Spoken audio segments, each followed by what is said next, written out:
Okay, here we are with this week's market snapshot. So what has happened in the last 7 days in the Northern Virginia real estate market in under 5 minutes? Under 5 minutes. Here we go.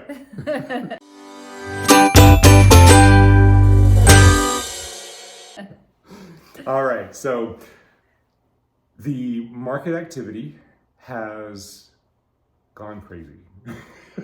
I don't think we're on schedule for under 5 minutes. Yeah, that was a long pause there. Sorry about that. What's happened? Sorry. Really what's happened, right? So I'm a little confused myself on the market because I've been doing that project. Yes. So Okay. All right, so here's what's happened in the market.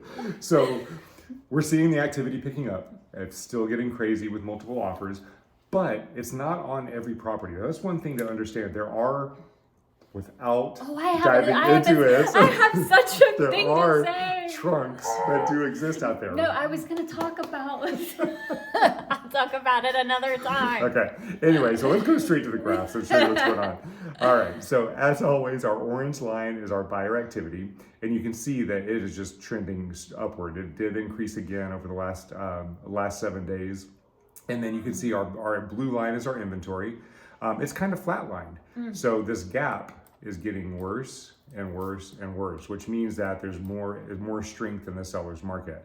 Will we see this inventory start to click up to support this increase in buyer activity? It's hard to tell, but I will tell you that if we don't see inventory going up, buyer activity is going to have to flatline because there's nothing to buy. So that's how we're doing this. So if you take this and go over to the buyer's market versus seller's market, then we are still continuing to increase. I'm going to keep on talking.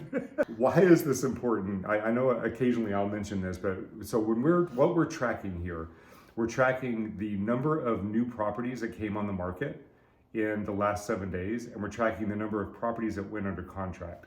The reason we're doing that is because we want to get as real-time information as possible versus the number of properties that sold.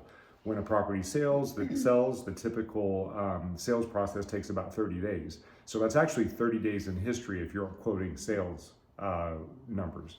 So we quote new inventory versus properties that went off the market under contract so that we can see what's actually happening. So as you go out there as a buyer, you actually can make real-time decisions as much as possible. So I'm just hoping that made sense. Until if it didn't, let us know. All right. Okay. So in other words, long story short, seller's market, it's getting only worse. Buyers, you need to get there as quickly as possible so it doesn't continue to step up. Once we hit June, it's going to be in the chaos of the market.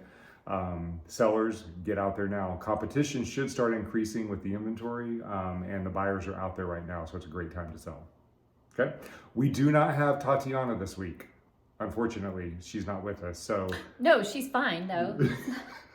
She's with us. She's with us. She's just not in that way, but she's us. just not going to be here. Yeah. Okay. Anything to say? You've got a couple minutes. No. Okay. All right. We'll see you guys next week.